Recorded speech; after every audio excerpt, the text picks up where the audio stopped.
Hello and welcome to another edition of Sun News Today. I'm Chris Legrand reporting from Ifrane, Morocco. We're here again at Al Akhawan University for the United Nations Pan-African Youth Leadership Summit. Sun Microsystems is teaming up with the UN for this event.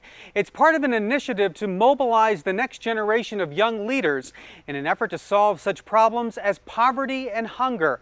And on this edition of Sun News, we're going to hear more from some of the African delegates as they strive to make a difference.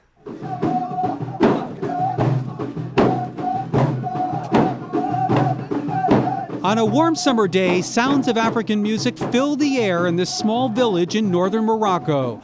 Hundreds of townspeople came out to greet the delegates as they toured a home for orphaned children. This on-site visit is an opportunity for these young leaders to see firsthand the living conditions in this region and also hear directly from the people about the struggles they are facing.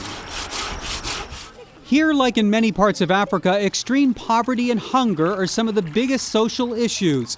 But these men and women from 54 African countries are joining forces in order to help improve the standard of living for their fellow Africans. 22-year-old Barbara Hachpuka is a delegate from Zambia and says gender issues are a major concern in her homeland. I work on a rural project where we empower rural women to improve their household status and income through agriculture. When a woman's fed, her children are fed. When a woman's educated, her children are educated. If you do not educate women, then your development ceases. Men cannot take on the entire burden of developing an entire country. These delegates, though, are vowing to assume the burden of solving such issues as gender equality, poverty, and hunger. They say the Pan-African Youth Leadership Summit is a way for them to share ideas and come up with new ways to solve the problems plaguing Africa. The African delegates are trying to make a difference for families like this. We're in a rural area outside of Ifrane where the living conditions are tough. This family doesn't even have running water. That's because the infrastructure just doesn't exist, and the children are having to bring water in by donkey.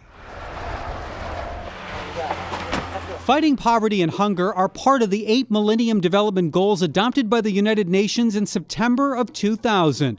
Some of the other objectives include improving education, halting the spread of diseases like HIV and malaria, and protecting the environment. Dr. Jibril Diallo is the chairman of the UN's Youth Summit Series and director of the UN New York Office of Sport for Development and Peace. He's spearheading the effort to attain these Millennium Development Goals and believes sports plays an integral role in their achievement. It takes leadership, discipline, community work. It takes teamwork to attain the Millennium Development Goals in a given country. And all of these qualities are qualities found through the practice of sport. Sport as entry point towards attaining the Millennium Development Goals is the theme, which is very, very important. For me, I feel that sports should be taken very seriously in terms of trying to achieve each Millennium Development Goal. It shouldn't just be gender-based, saying that, oh, sport, we're looking at soccer for the boys.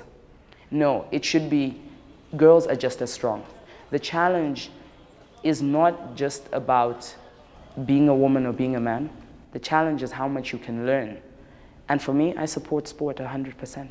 UN leaders acknowledge that while sports is a starting point, participation is needed on all levels in order to achieve the Millennium Development Goals. Sun Microsystems is the first corporate sponsor to recognize the importance of this UN initiative and is signed on as the initial corporate sponsor.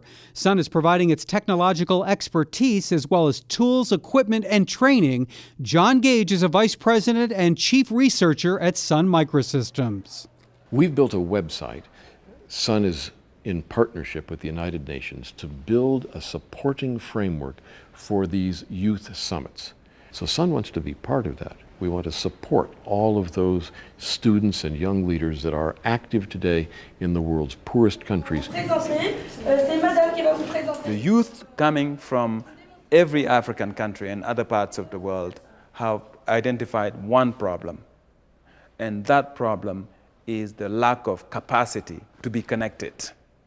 So Sun is getting out there and using all sorts of devices and imagination to try and deal with the problem of connectivities. If you're connected to the internet, Sun and the UN are hoping to get all the young delegates connected to the internet in the next 12 months.